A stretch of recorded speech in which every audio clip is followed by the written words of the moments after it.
Hello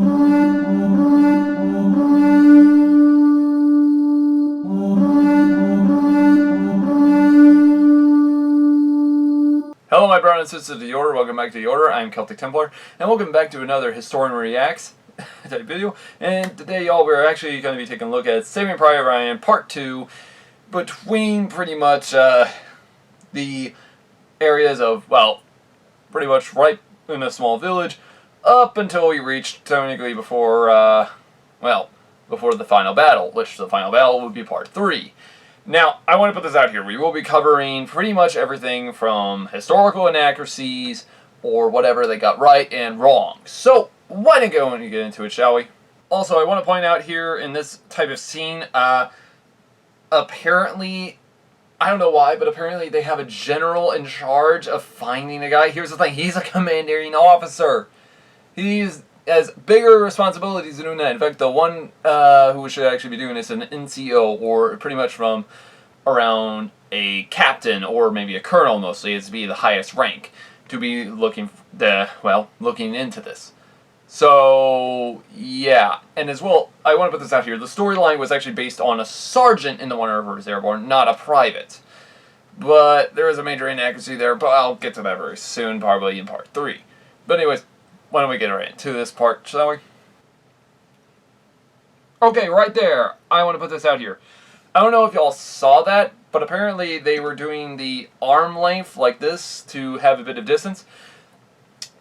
That, I have to say, is correct, but they kind of got a little wrong, because one, what they would actually do, instead of it's like arm to shoulder, it would actually be tip of the fingers to tip of fingers, meaning they would have, well, both arms outward. Or as well, one guy would have one arm outward, the other guy would have his left, like, for example, I'm like one guy, I have my right arm out, guess what? He's going to have his left arm out, and we touch the tips of our fingers in order to keep a pure distance. So, they kind of got it right. Okay, one major problem they got here. One, the captain yells out thunder. And apparently the airborne guy yells out flash. They got a code phrase in history. Problem is they put it in the wrong order. You're supposed to yell, first supposed to yell flash, then thunder. Because, for one major reason. In fact, the person that actually yells out flash, actually the code sign is thunder. Because, one, this is actually one of the major traits that American forces found was actually difficult for Germans to pronounce. Which would be thunder.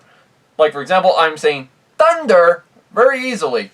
But the problem is, Germans would have a problem pronouncing it in the English term, meaning it would sound like Thunde or Thunder, meaning it doesn't sound English. And in doing so, they could easily be shot. In fact, they would actually do this as a code phrase, just in case, because one, especially if they looked around a corner. So yeah, that they got correct. And the fact is, they're keeping cover until they can hear the call sign. That is actually correct, but a little wrong. Okay, we also see, I think, a little bit of civilians running to and from in different positions. That would actually be correct. There actually would be civilians still inside the town. Okay, we hear a German morale officer. This is actually correct. They would have done this and such, but I don't know if there's much evidence that proves otherwise.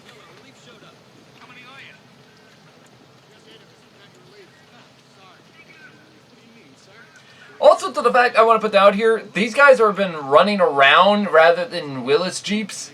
Because one, walking from distance to distance would take forever. Especially to the fact you don't know where an enemy position is, especially if it's a stronger group. So why is there a small squad in charge of finding Ryan? This is probably the most idiot thing. They would actually still follow up with the division. The NCOs would look for Ryan. As soon as they find Ryan, guess what? They're going to take him home. That's how it would be done. They would follow the same division. They wouldn't just go automatically off somewhere by themselves. Okay, I want to put this out here. Why is this guy, because apparently the guy that yells out, like, his rabbi and such, here's the thing, this almost makes me feel as though that they already know about the Holocaust camps, yet they didn't until 1945. In fact, the majority of American forces didn't realize this especially until 1945, after they crossed the Remagen Bridge. In fact, there were no Holocaust camps in France. So why the hell is this guy yelling this? It doesn't make any sense. Unless, for example, he fled Nazi Germany and into the Americas and joined the United States military. Because one, this actually did happen a lot with a lot of Americans. A lot of soldiers that fought for the United States military were actually originally from Germany. Such as Ich bin Nichterfin. I don't even know how I pronounce it anyway. He actually fought in the United States military and was actually born in, I can't remember what the title term, but apparently he was actually born near Aachen, Germany. In fact, he was born in a small town near Aachen. And the fact is, he actually knew the layout of Aachen. He was part of none other than the, well, infamous Big Red One, and when they took Aachen, he actually helped out American forces where to go. He spoke German fluently. And the fact is, that's the thing. The majority of the American forces that were actually in the military, especially during World War II, guess what? The majority of them were actually German. They just actually hid it from the rest of their military allies. Because for one, they could have been arrested or worse, shot. In fact, many times over, there is also one infamous person who actually joined the United States military and was actually the nephew of Adolf Hitler. And the fact is, I'm not kidding, this is really too stupid to make up. He actually fought against Nazi Germany, and as well, he even stated to, I think his children all ended up dying without a child or whatever, so yeah, the bloodline of Hitler ended up dying off. But yeah, there is no... But I want to put this out here, actually. Weirdly enough, Adolf Hitler was technically born into a Jewish family. I don't know if anyone else found that weird, but I find it weird and hilariously stupid. Problem is, he was a freaking, well, yeah. Not Nazi, because one, he was a, what's the word, atheist. If you ask me, I think he's technically the second Antichrist. That's just my opinion, because one, Nostradamus had a big point to it, so yeah.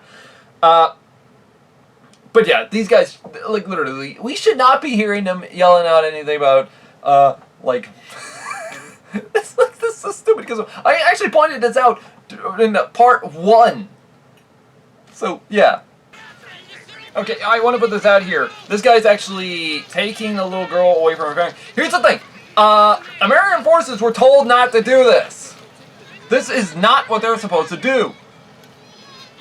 Even if it's the request of the parents, they don't do it.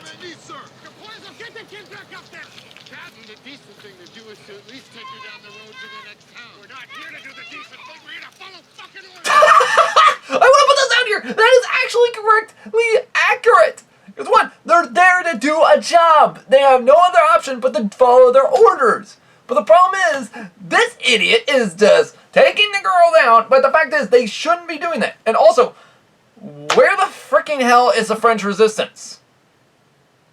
Where is the French resistance?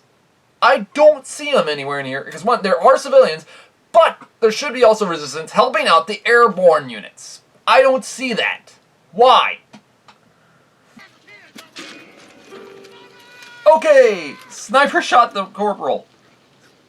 Wait, was he a corporal or was he a private? I can't tell. Okay. Somebody tell me where he got shot. I want to know. Because... well-trained sniper.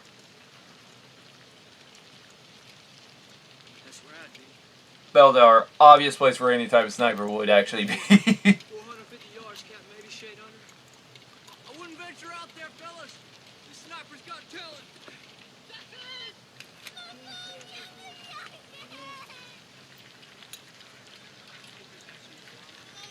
Now, I want to put this out here.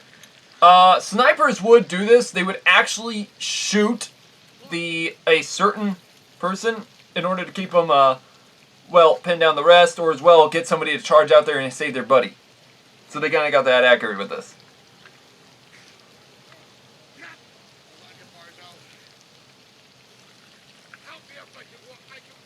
Okay, he says he can walk. I'm kind of wondering where he got shot. Let's see real quick where it would actually be.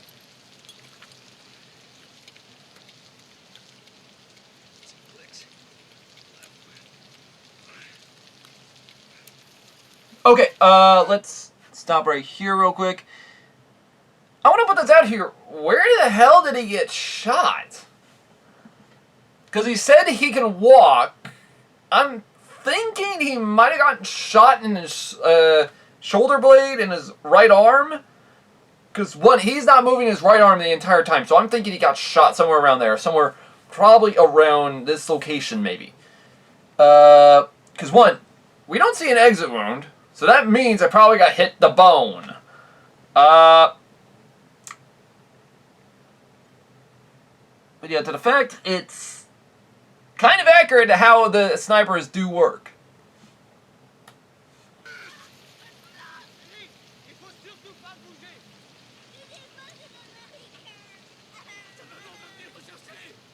Captain, can you see him from there? How is he? Why did you stay put? Where's he shot, Captain? Captain, can you see him from there? You stay there. Damn it, stay down. What's the matter with you? Okay, I want to put this out here. One, that's the medic that was actually trying to yell out if he's badly hurt. Because one, the medic's going to rush over there and save him. But the fact is they don't want him to.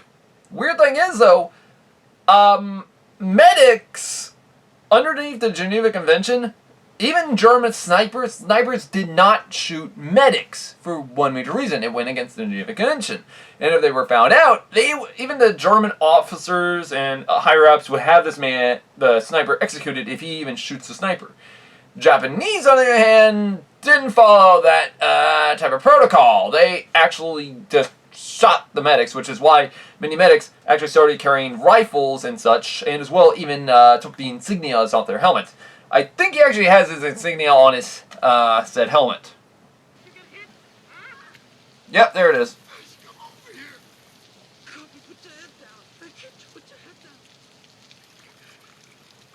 Yeah, we don't see him moving his right arm, so I'm thinking he's probably got a broken somewhere in his vertebra or whatever.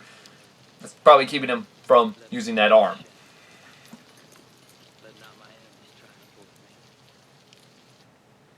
Okay, German sniper. I kind of like this because, one, it is the correct scope system. And the snipers did do this with their guns. They actually covered it in some sort of camo or whatever to keep it concealed. One problem is, though, I think he has the scope up against his eye socket. You don't do that for one major reason. In fact, any gun owner knows this. I myself know this. In fact, I've never been that stupid to actually put my eye up near the freaking socket. It's one that is very dangerous. To the fact that, one, if you fire that gun, you can give yourself instant pirate. If any of the gun owners are on here, please put in your comments that you know how much that this is very bad. Because, one, if you have the freaking, if now you don't know what a pirate is, it's when you have the freaking scope too close or you don't have it rightly snuggled in. Guess what? The thing's going to go back and hit you in the face. That's what this guy's doing. How the hell is he even holding it like that? Because it looks like he's doing this when he should be doing like this. Okay, those are not the correct sights. Oh.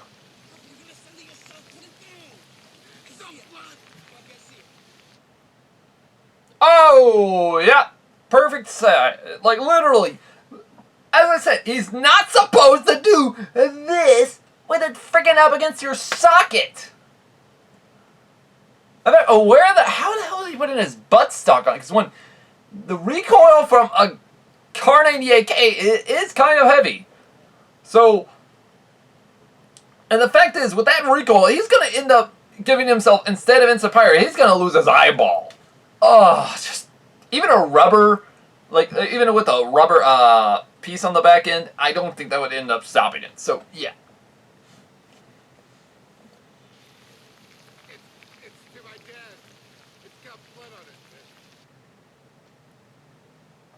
Okay, I want to put this out here. These sights don't look accurate enough for one major reason. This looks like... Because this is not the correct German sight system. The German sight system would be a triangular type of point, meaning it would just... Imagine the entire scope cleared and just see a triangle type of point, like an arrowhead. And in doing so, you actually see little smidget cuts on the said parts of the scope. Meaning that sight system gives you windage and as well mileage. I don't see that because one, it helps out with the drop, and we don't see that on these. I don't even. How is he supposed to aim this?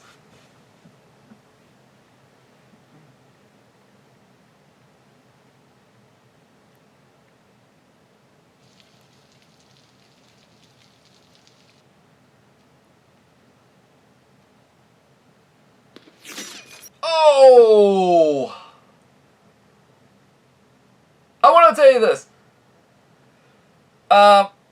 This is kind of wrong for some reasons, and there is actually a story based on this. Now, the reason this one is wrong is because one is the way in following, meaning it's kind of like this. Because one, our American sniper is down here on the ground. The German sniper is like up here, or well, actually, this is the American sniper down on the bottom. Here is the German sniper in the bell tower. Guess what? When it comes to this, the German sniper has an advantage when it comes to distance, because he's up here. Problem is, with an American sniper, he has to add in the addition of gravity. And the problem is, the way it looks like he went right through the scope. The way that's going to end up having to work, the American sniper is going to have to elevate it a smidge bit higher. And guess what? The bullet's not going to go through the scope. It's just going to actually land into the scope and probably into the guy's arm. Best thing he should have actually done is just hit him in the head or whatever. I don't know, but but I think I know what they copied this from. They actually copied this from an American Vietnam sniper. In fact, an American sniper during the time of the Vietnam War. He was actually a United States Marine. He was given the nickname title of the White Feather. It stated he actually killed a Viet Cong sniper just like this, only he actually had the higher elevation than the Viet Cong sniper. In other words, here's our American sniper in Vietnam, here's our Viet Cong. Guess what? The two of them actually saw each other at the same time. Like, the White Feather actually saw the glint of the said scope, and in doing so, he acted fast and shot the guy through his scope and killed him. I think that's what they copied off with this, but it's... I don't know why. That is just so stupid. We got him. Stay down. Okay! How the fuck does he know that the sniper is down? I want to put this out here. How the hell does he know? He's an infantryman. He wasn't sniping the guy. We should be waiting for our sniper to give us the heads up that it's done. I mean, what the fuck? Honestly, it's like they're just having this Jewish guy here for just stand-up stupid comedy for any historian or military expert. I mean, this god. What the fuck? Oy vey. That's Jewish for holy sh**. Okay, how? What? How will the... I mean, at least there should be a cover on the said. Maybe it had battle damage, but how weak was that wall? It's a little stupid. Oh my god, this is so stupid! They're having a swear-off with each other! Ah! Oh my god, this is so stupid! Look at this! This is so stupid! They're just cursing and yelling at each other? They're just... I want to put this out here.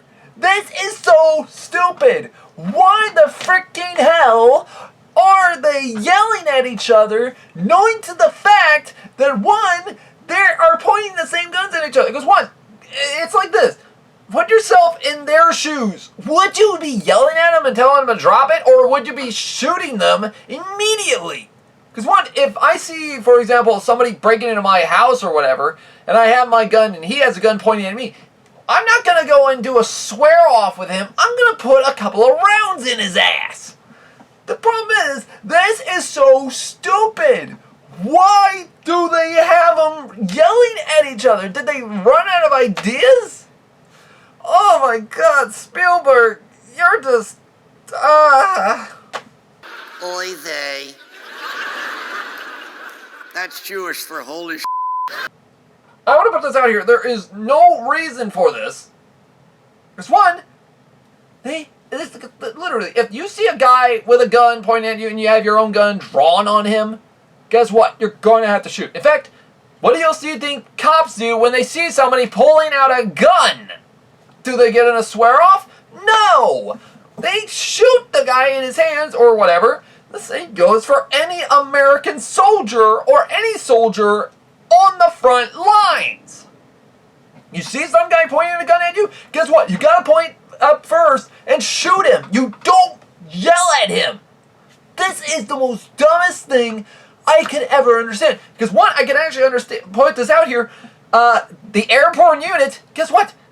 I don't know what they're trying to do, but it sounds like they're trying to get them to drop their guns and surrender. Here's the thing though, the airborne wouldn't do that. They would actually automatically open fire on any German soldiers in a said town for one major reason. They can't take POWs. They can't take prisoners of war. They can't take any type of soldiers that which are surrendered. Hell, they can't even take officers. The fact is, because one, they are surrounded by the enemy. They have no choice but to actually shoot them.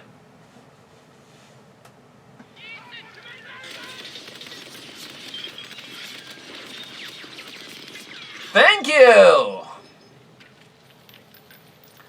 Yeah, the guy went on in reverse. He is like, fuck this, you dumbasses. Yeah, these idiots are like, what the fuck has happened? Why did you do that?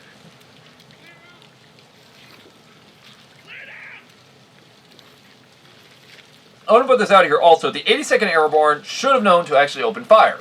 Why didn't they? I don't know. Okay, this fucking idiot is telling the German POW, because literally, there are 3 things wrong in this. One, again, with the guys thinking that, like, it's like Holocaust Survivor 101, and he's saying, I'm Jewish, and oh God, this is just so stupid. Who the hell wrote this? They don't know anything about the Holocaust yet until 1945, which is 1 year away. So what the hell? Oy vey. That's Jewish for holy sh**. Also, he's pronouncing Jewish wrong. He's saying Juden. It should be Yudish. Yudish. You dumb idiot. You big dummy. Ugh. Now I know how Stanford felt with his son. God!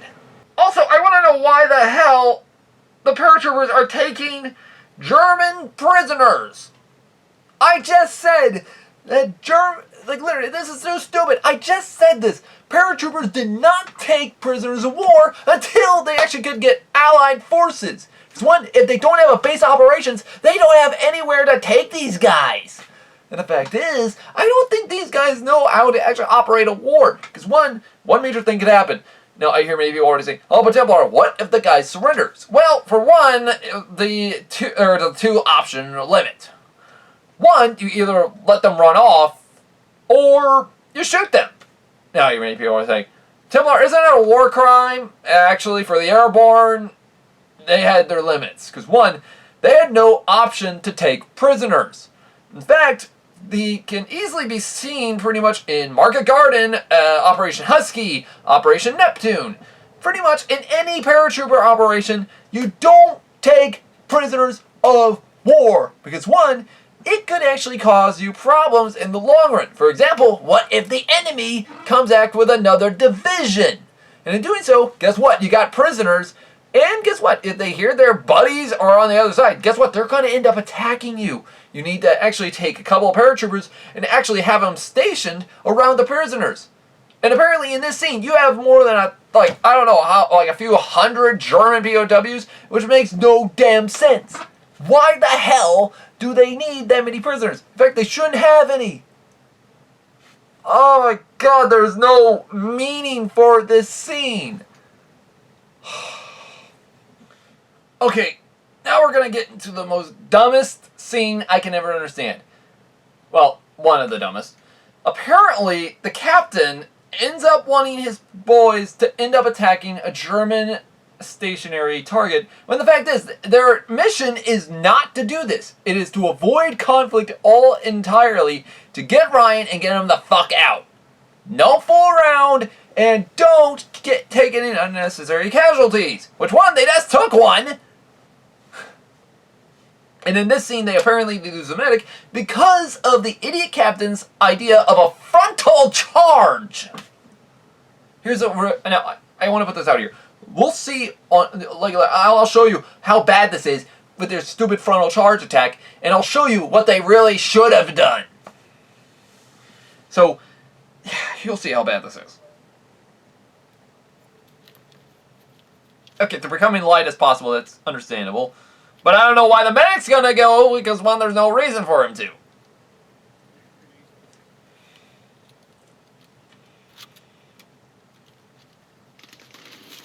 Look, they're just doing a frontal charge! This is so stupid! And apparently the Germans are missing him. Here's the thing, if you do a frontal charge, you get shot up by a machine gun immediately. Okay, and our Upham is the coward here. He's not gonna charge up there. Oh, bloated cow. That is actually, 100%, that is actually kind of correct, actually. Okay, yeah, he's using the scope. Let's get a better view. See, he's just wrong sight system again. How are these guys even managing to rush up there? Throwing a grenade. Look, there's an MG42 right there. Okay, just like with this guy's face. I'm wondering how much explosive was in that grenade. Because, one, grenades don't have that much oomph power, but at least it's not a fireball, at least. Look at that! That's not how grenades work! Those are like mortar shells! Because look, we're hearing machine gun fire and seeing it right here. Because what? These guys should have been dead by now. Oh god, that's what all those grenades thrown.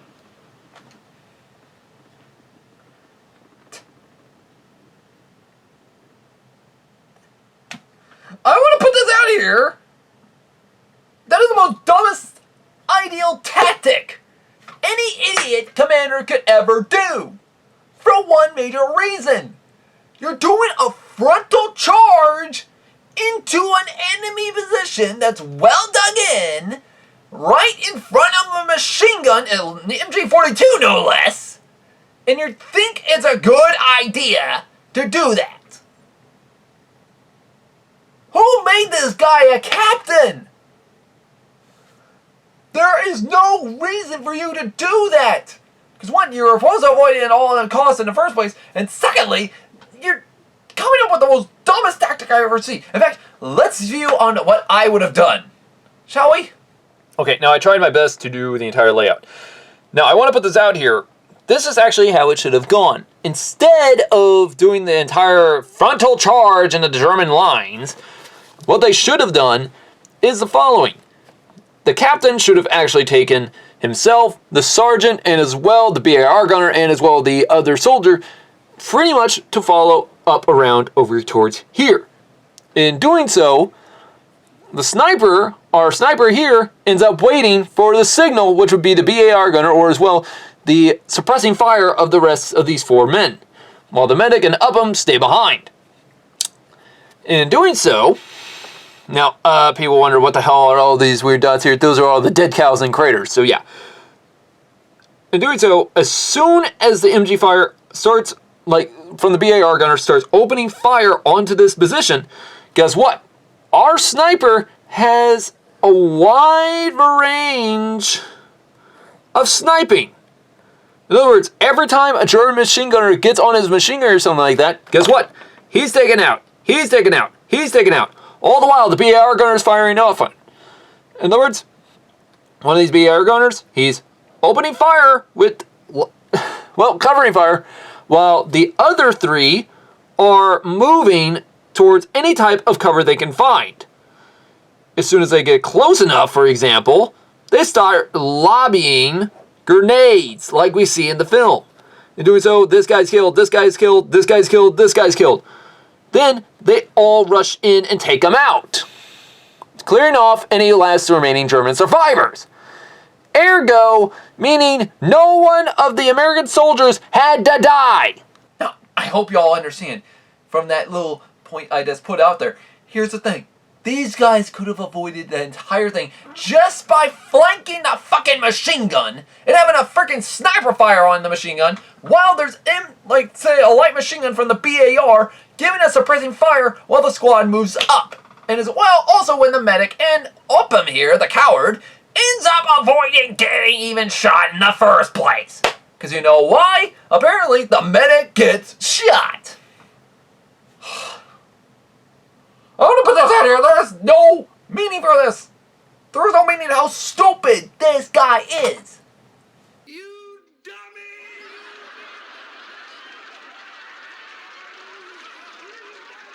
You big dummy. You're a big dummy there. I'm not kidding you. You're a big dummy. Dummy. Listen to it, dummy. You dummy, you bigger dummy than my dummy. Okay, they're distributing off the firing charge for the M1 Garand. It's just like a M14. That's kind of correct. Okay, this guy's wearing regular German infantry uniform. I want to put this out here.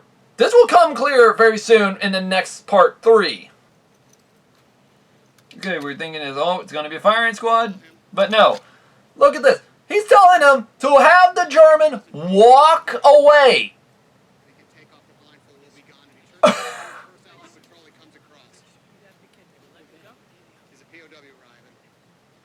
He's not a POW! He is not! This is so stupid!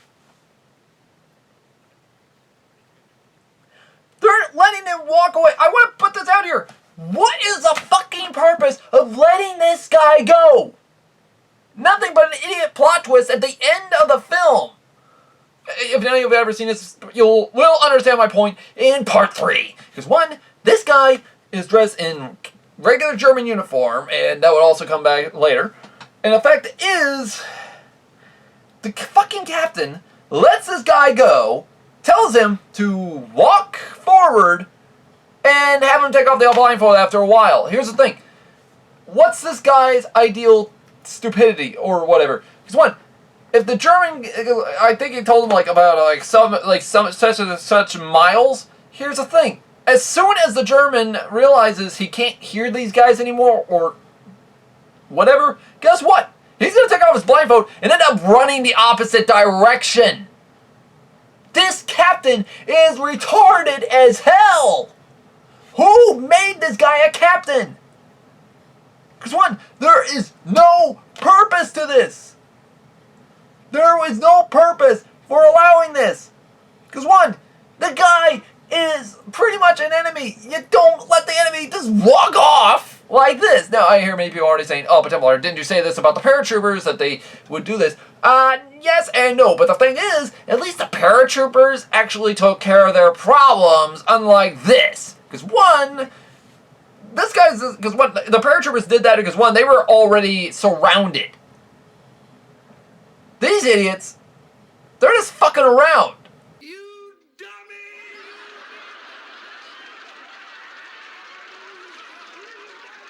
You big dummy. You're a big dummy there. I'm not kidding you. You're a big dummy. Dummy. Listen to it, dummy. You dummy, you bigger dummy than my dummy. You would actually shoot them.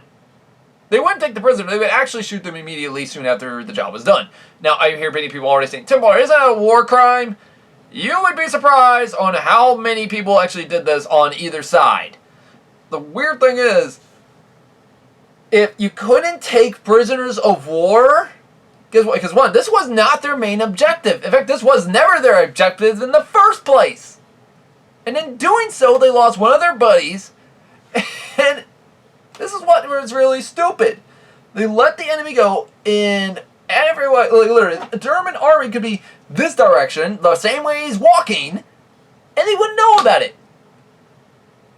The problem is, airborne units couldn't take prisoners of war because of this problem. So, why the fucking hell is this captain so fucking stupid? Hell, they could have just locked him in the radar station.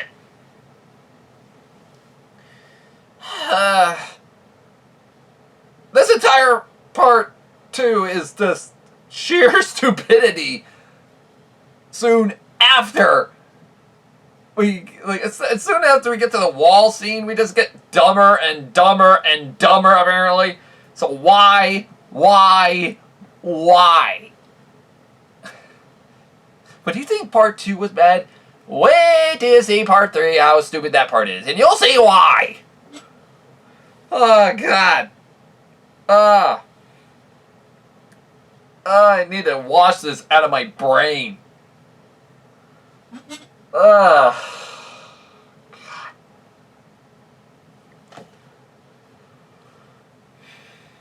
And I thought modern films were bad. This one takes the cake.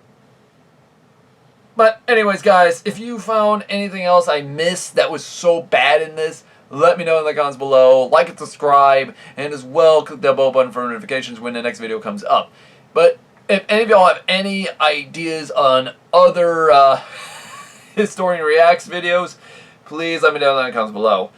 Because, although I am kind of afraid if I do so, I'm probably going to end up going blind. Because one, this movie, what was the purpose? But anyways, guys, hopefully see y'all in the next one. Have a great day.